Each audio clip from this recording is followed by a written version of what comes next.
And so you can see I'm still short the Qs, NASDAQ still short the Qs, and making $1,000 on 10 contracts at the moment. So that's okay, happy enough. But why am I short the Qs? Why am I short the Qs? Why are the Qs a Grail-esque type trade? Why are the Qs a Grail-esque type trade? Well, when we think about the Qs,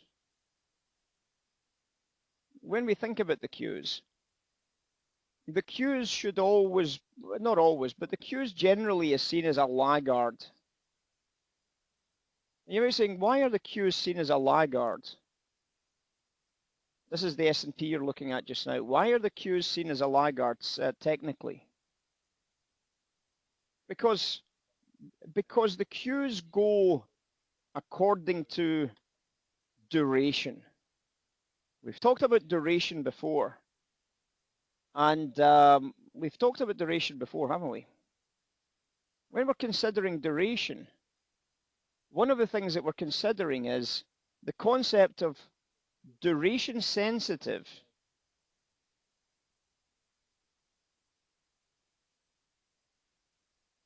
versus things like cyclicals. It's one of the key relationships in the world of equities.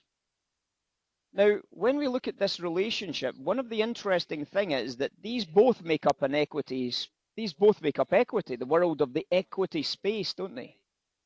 So this gives us this global equity market.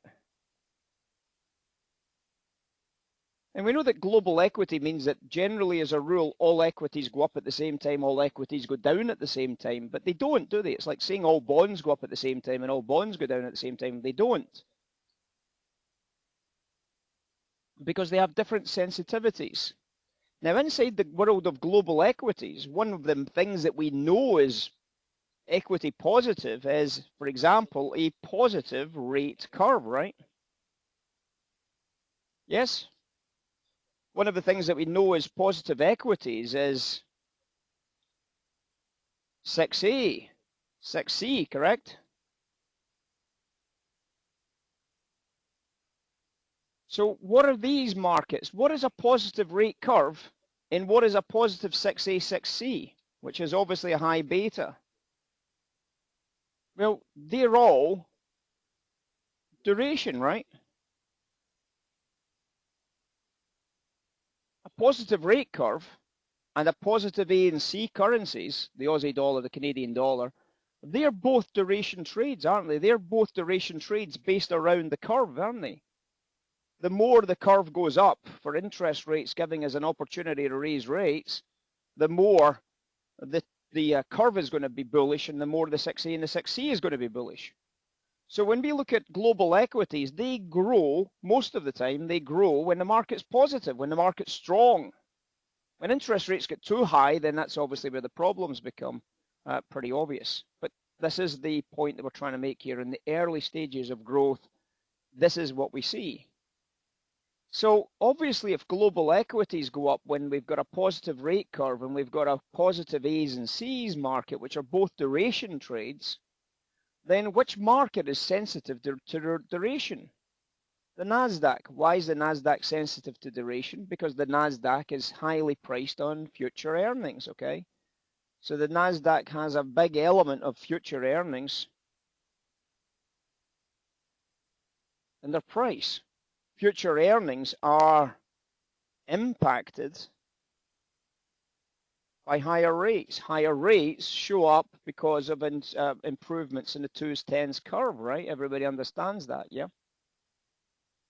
So obviously this duration sensitive NASDAQ, when we start seeing curve changes, when we start seeing like positive rate curve changes, when we start seeing A's and C's changing, for example, we know that the NASDAQ is going to be selling on a relative value basis against a cyclical, which is going to be something, well, more like the S&P, but really more like the Russell.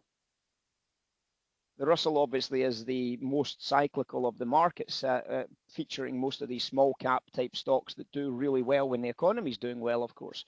Very much like consumer discretionary spending, for example. So when we understand that, we can start to understand this idea here. So what does that mean? Well, that means that if I was to start drawing some of these ideas out, so let's do the Nasdaq in green, and let's do these cyclicals in red, so we can start recognizing the difference between them. And obviously, what's going to happen? Well, the first thing we're going to draw in orange, let's make it blue since it's similar, is the global equity market here. Now, we've got a lot of things that we need to do in the global equity market. So let's assume that this was the global equity market here. If this is the global equity market, this should be very, very simply relatable to equity prices, but not all equity prices. It should be related to the Russell and the S&P. So we start looking at the Russell and the S&P, right? So what we should be able to recognize is, for example, maybe something like this. And I'll do it a little bit offset so that we can understand this a little bit better. Now, obviously, with this curve dropping, which market outperforms? The market that outperforms is the Russell. So one would imagine that the Russell is actually going to do something like this initially, because the Russell is going to be the market that outperforms when the curve starts dropping. Duration sensitive is reducing. That's going to help. That's going to help significantly stocks like the Qs, right? So then obviously the overall shape of the market is still pretty terrible. So whilst the Nasdaq goes up initially, what's going to happen is the Nasdaq will then get sold off on that background. Now, interestingly enough, when the market finds a turn here, that's going to be negative. That's going to be negative, the market. That's going to be negative, the Nasdaq, isn't it? It's going to be negative duration-sensitive stocks. So what's going to happen is duration-sensitive stocks are going to run through that kind of area there, and then because the market is globally positive, the duration-sensitive stocks will eventually make that bit of turn here. And that's why we sometimes find the Nasdaq is lagging behind these kind of turns, if they're visible, of course. If the Nasdaq shoots off in one direction without the turn being visible, then of course we can see perhaps somebody's forecasting something. We can see somebody's forecasting something. So let's take a look at how the Nasdaq's performed during that little bit of period. So let's take a look at how the Nasdaq performed during this little period here. We made a very, very nice profit on that Nasdaq short trade during this period here.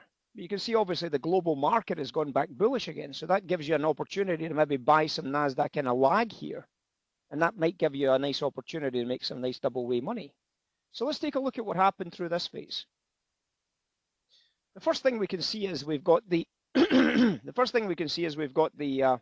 ABCs. So when we look at the ABCs, we can see this beautifully, can't we? We can see initially that the ABCs in the background were actually quite negative. You see it? The ABCs were quite negative. So when the ABCs are quite negative here, we can see, of course, that stocks will probably be negative. Duration sensitivities will be positive. And obviously, in line with that, we would expect to see the overall stock market falling. When that changes and we start seeing a rise, we'd expect to see these discounted equities then rising.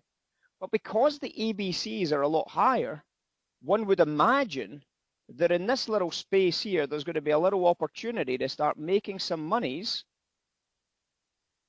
buying NASDAQ, correct? There's going to be opportunities to buy some NASDAQ. Because the NASDAQ should be discounted because the ABCs rise on the back of higher, steeper interest rate curves.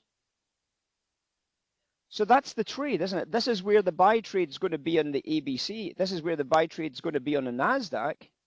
And obviously, if we get an opportunity, this is where the trade one would imagine is going to be on the NASDAQ here. That's going to be a sell trade in that little space, in that little pocket. Now, sometimes the NASDAQ leads. And that's something you've got to remember. Sometimes the NASDAQ leads, but it should be dead easy to see the NASDAQ leading instead of following because it all would tie in, right? So what happened at the top edge? Well, we saw the ABC starting to fall off a little bit here, didn't we? The S&P hit a high. And as a result, what I started to do was look for opportunities to sell the NASDAQ up here. Pretty obvious trade, right? Well, I made some beautiful money off that, several $1,000s on the short side of the NASDAQ at that stage. So what happened next, however? Well, what happened next is pretty obvious. The ABCs went back up again. So that means that you want to get back into, after making a several $1,000s on the short NASDAQ, you want to try and buy those NASDAQs back into a long position, don't you? So what are you going to be doing in a space like this? You're going to be trying to buy some Qs back into this space here. Yeah? So you want to try and find those discounted NASDAQ, which were there because I bought them on the flip, because I'd been short, remember, on the short NASDAQ at that stage.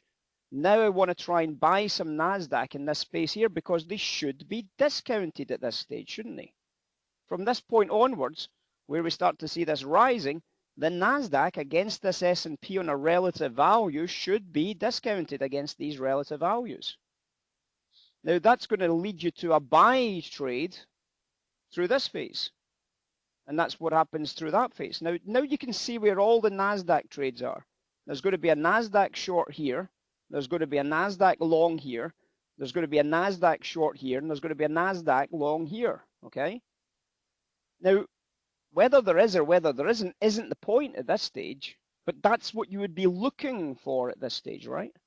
So let's get rid of this for a second and let's see if we were able to spot any NASDAQ, because on a relative value basis, all we're doing is relative value trading against these key levels. On the S&P, for example, here, the key levels here, and all we're doing is drawing some straight lines so that you guys can start recognizing whether you get any discounted NASDAQ against these price prints. And obviously, as I said, some key levels that we want to try and establish as tradable opportunities. And then obviously this key level here and here and here. So we're looking for discounts on the Qs during this phase here. We're looking for premiums on the Qs during this phase, discounts during this phase, and premiums during this phase. So now let's take a look. Now, one of the other reasons why we were very, very interested is we were looking at the cyclicals. Now, let's just take a quick peek at the cyclicals, because the cyclicals, you would imagine, should move first, because they're the ones that will benefit most from a positive environment, right? They're the ones that will benefit most from a strong positive environment, because they're the smaller cap stocks. And therefore, they should be leading things like the S&P. And there was a big sell-off on the cyclicals in the early stages. But anyway, we could do that in a second. But really, we're talking about the NASDAQ. So we want to go back into the NASDAQ at this stage and see what the NASDAQ was doing. Take a swatcheroo at the NASDAQ during this period. Is that not unbelievable? The NASDAQ made a higher high. Is that not one of the best opportunities to make some money right there on the NASDAQ? Yes. Now, what happened into the low price here? Is that not one of the best opportunities in the world to make some money on the long NASDAQ in here? Yes. And what about the sell on the NASDAQ up here? Is that not one of the best opportunities to make some money on the short NASDAQ up here? Yes.